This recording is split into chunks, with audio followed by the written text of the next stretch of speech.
Bismillahirrahmanirrahim. Həbin salamlayıram dəyərli izləyicilər. Bir video var. Onu izləyək. Ondan sonra sözümüzü davam etdirək. İki hafizə söhbət eləyir.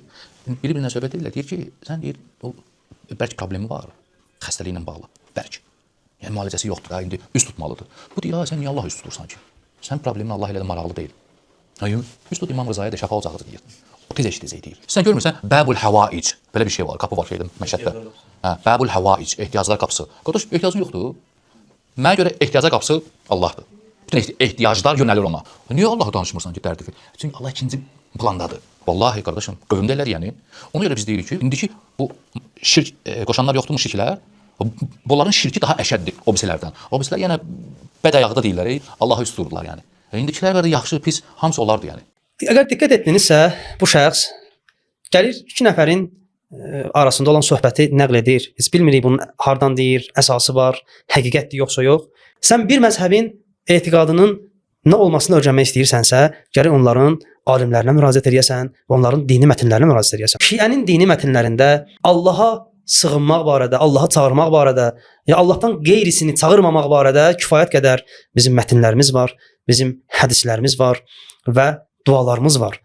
Əbu Həmzə Somali duası, əgər eşitmisinizsə, İmam Səccad əleyhissalamdan nəql olundu və İmam Səccad əleyhissalam bu duanı oxuyardı və biz şiələr də Ramazan aylarında sübhlər, səhərlər bu duanı oxuyarıq və digər günlərdə də bu dualar oxunar və bu dualar bizim etiqadımızı təşkil edir. Əbu Həmzə Somali duasında biz oxuyuruq ki: "Velhamdulillahi'llezî la ad'uhu gayrahu ve law da'awtu gayrahu lam yastecib li du'ai."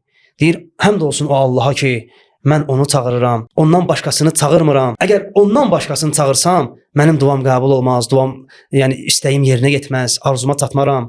Sonra deyirik, bu cür oxuyuruq Əbu Həmzə Somali duasında ki: "Velhamdulillahi'llezî la arju gayrahu ve law raca'tu gayrahu la akhlafa racai." Həmd olsun o Allaha ki, mən ondan qeyrisinə ümid bəsləmirəm. Əgər ondan qeyrisinə ümid bəsləsəm, ümidim puç olar, arzuma çatmaram. Yəni bu dualar şiələrin mənbə kitablarında qeyd olunub. Bu bizim etiqadımızın kökünü bu dualar təşkil edir. Bu dualarda olan, bu mətnlərdə olan bu etiqadı prinsiplər təşkil edir. Belə olduğu təqdirdə sən necə biz şiələri, həqiqi müsəlmanları, şiələri, sünniləri sən gəlib şirkdə və küfrdə ittiham edirsən. Şafii ki, hər biriniz tanıyırsınız, sünnilərin məzhəb rəisidir. Əbu Bəkir Əl-Xətib Bağdadi öz Tarixu Bağdad kitabında Şafiidən nəql edir. Şafii deyirdi ki, Şafii deyir ki: "İnni la'tabarraku bi Abi Hanifə və aci'u ila qabrihi fi kulli yawmin, yəni zairan." Mən Əbu Hanifəyə təbərrük edirəm. Hər gün onun qəbrini ziyarət edirəm. "Fa iza arazat li hacatun sallaytu rak'atayn." Və deyir, əgər mənə bir çətinlik üz gətirsə, 2 rükət namaz qılaram. Və ci'tu ilə qabrihi, onun qəbrinə gələrəm, qəbrini ziyarət edərəm. Və səəltullah Teala əl-hacətə indahu. Və Əbu Hanifənin qəbrinin yanında Allaha öz hacətimi deyərəm. Fəmə təb'udu anni həttə tuqda. Deyir, mən belə etdikdə deyir, mənim nə hacətim varsa yerinə yetər, nə çətinliyim varsa həll olar. Bu Şafiinin sözüdür, bu şiə deyil, bu sünni məzhəbinin rəisidir, imamıdır. Gəlir digər məzhəb rəisi olan Əbu Hanifənin qəbrinə və Əbu Hanifəni ziyarət edib, onun qəbrinə təvəssül edir və Əbdülvahabın sözünə əsasən Şafii burada şirk qoşur və müşrik sayılır. Və eyni zamanda Buxarinin ustadı olan Əbu Şeybənin Əl-Musannəf kitabına müraciət etsək, görərik ki, səhabələr o dövrdə təvəssül ediblər, Peyğəmbərə təvəssül ediblər və Allahla öz aralarında Peyğəmbərə vasitə qərar veriblər. Deyir, Ömərin xilafəti zamanında quraqlıq dövrü başlayır və bir nəfər gəlir, səhabələrdən biri Peyğəmbərin qəbrinin yanına. Əbu Şeybə deyir ki, "Fəca'a raculun ilə qabrin nəbi sallallahu aleyhi və alihi və səlləm fəqalə." Və deyir, "Ya Rasulallah, ey Allahın Rəsulü Peyğəmbəri, istəsqi li ümmətikə, ümmətin üçün Allahdan yağış istə, yağış yağdırmasını istə. Fəinnəhum qad hələku, və onlar həlak olurlar. Fəətə." Sonra deyir ki, bu gəldi Peyğəmbərə ki, təvəssül etdi, Allahdan yağış yağmasını istədi. yağış yağdırmasını istədi. Deyir bu yatdı yuxuda bir nəfəri gördü, gəldi onun yanına dedi ki, Ömərə salam dinən və dinən ki, Allah tez bir zamanda sizə yağış yağdıracaq və yağış da yağdı. Ki bu Əbu Şeybənin Əl-Musannəf kitabında gəlib bu hədis. O zaman belə çıxır ki, Əbdülvəhabın sözünə əsasən, Əbdülvəhabı ki, Azərbaycandadır, iddia edir ki, hər kim təvəssül etsə, hər kim qəbirləri ziyarət etsə, müşrikdir, şirk qoşub, kafir olub.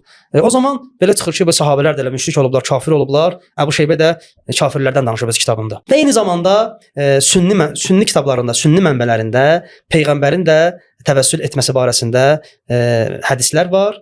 Həzrəti Əli əleyhissalamın anası peyğəmbərə analıq eləyib, onu böyüdüb. Həzrət xanım Fatimə bint Əsədin dəfnində peyğəmbərin belə dediyi nəql olunur sünni mənbələrində. Peyğəmbər buyurdu ki: "İğfir li ummi Fatimə bint Əsəd." Deyir Allahım, deyir mənim bu anamı bağışla ginən, Fatimə bint Əsədə bağışla ginən. "Vassi' aleyha mudkhalaha bi haqqi nabiyyika vel enbiya'illezina min qabli." Deyir Allahım, onun yerini rahatlat, onun qəbrini genişləndir, yerini rahat elə mənə xatir və məndən qabaq olan peyğəmbərlərə xatir sənə and verirəm. Fə innəkə ərhamur rahimin. Ki bu əhl-i-sünnə mənbələrində gəlib peyğəmbər Allaha and verir özünə və özündən qabaqçı peyğəmbərlərə. Və biz işarə etdik, sahabələr də qəbir ziyarət ediblər, təvəssül ediblər və o ki deyir, şiələr qəbir ziyarət edirlər, İmam Rza əleyhissalamın qəbrinə gedirlər və təvəssül edirlər. Bunlar şirk bilirlər, çünki bunlar müsəlman deyillər. Əbdülvəhabın yolunu gedirlər və Əbdülvəhab yeni bir din gətirib sanki. Nə Əbdülvəhabın dini nə səhabələrin yoludur, nə peyğəmbərin yoludur və tamamilə İslami etiqaddan uzaq bir yoldur. Müsəlmanlarla heç bir əlaqəsi yoxdur. Və biz əziz Azərbaycan xalqından xahiş edirik, Vəhabi təhlükəsindən öz övladlarını qorusunlar və bu Vəhabilərdən uzaq dursunlar. Hər birinizə Allaha tapşırırıq. Assalamu aleykum və rahmetullah.